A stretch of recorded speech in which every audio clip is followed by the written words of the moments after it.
12 बजे संविधान पर चर्चा होगी और चर्चा की शुरुआत करेंगे सत्ता पक्ष से राजनाथ सिंह। तो आज की सबसे बड़ी खबर है ये, संविधान के 75 साल पूरे होने के उपलक्ष्य में आज लोकसभा में संविधान पर चर्चा शुरू होने जा रही है। बहुत दिनों के बाद आज संसद चलते हुए नजर आ रहे हैं, जहां संसद के शुरुआत होते ही हंगामा देखने को मिलता था, लेकिन आज फिर भी काम होता हुआ नजर आ रहा है। लेकिन दोपहर 12 बजे के समय इसलिए महत्वपूर्ण है क्योंकि संविधान पर चर्चा होनी है और चर्चा की शुरुआत रक्षा मंत्री राजनाथ सिंह करेंगे।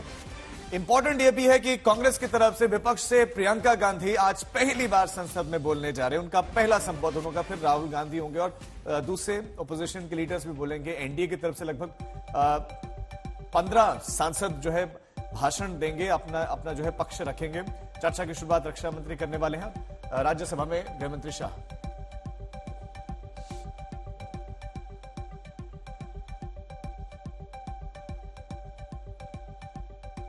कंडीशन तो हमने डाला था कि कॉन्स्टिट्यूशन का डिस्कशन, उसके ऊपर डिस्कशन होना चाहिए, क्योंकि तो अनकॉन्स्टिट्यूशनल चीज़ें बहुत चल रही है। बहुत से ऑटोनोमस बॉडीज़ को भी ये लोग मिसयूज कर रहे हैं और देश में गवर्नेंस ठीक नहीं है। तो इसलिए हम चाहते थे कि डिबेट कॉन्स्टिट्यूशन पे हो और ताकि सभी लोगों को मालूम हो जाए कि सरकार की गवर्नेंस किस ढंग से चल रही है और लोगों को संविधान के तहत उनके हकूक मिल रहे या नहीं, ये सारी चीज़ें आई हैं। नरेंद्र मोदी जी को धन्यवाद दूंगा कि उन्होंने संविधान दिवस के रूप में मनाने का काम किया। देश के नौजवानों को, देश को याद रहे संविधान केवल पॉकेट में संविधान लेने का चीज नहीं है, बल्कि संविधान को व्यवहार में लाने की जरूरत है। और आज चर्चा भी है 2 दिन का।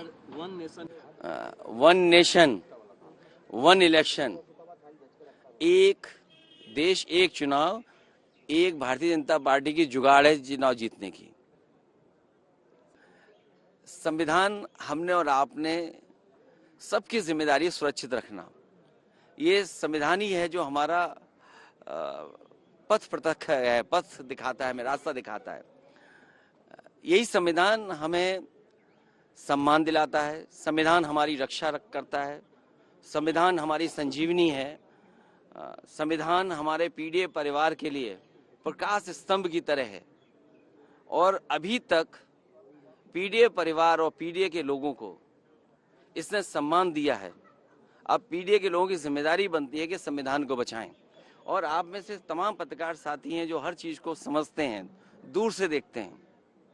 लोकतंत्र में और खासकर उत्तर प्रदेश में हम लोगों ने समय समय पे देखा है कि किस तरीके से भेदभाव हुआ है, भेदभाव का सामना किया है। जब न्याय मिलना चाहिए तो न्याय नहीं मिल रहा है।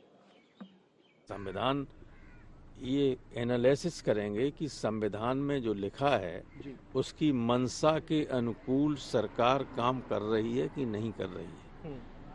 किस किस तरह से संविधान की मूल आत्मा जो है, प्रस्तावना और मूल अधिकार, उनको निगेट किया जा रहा है, उसके खिलाफ काम किया जा रहा है।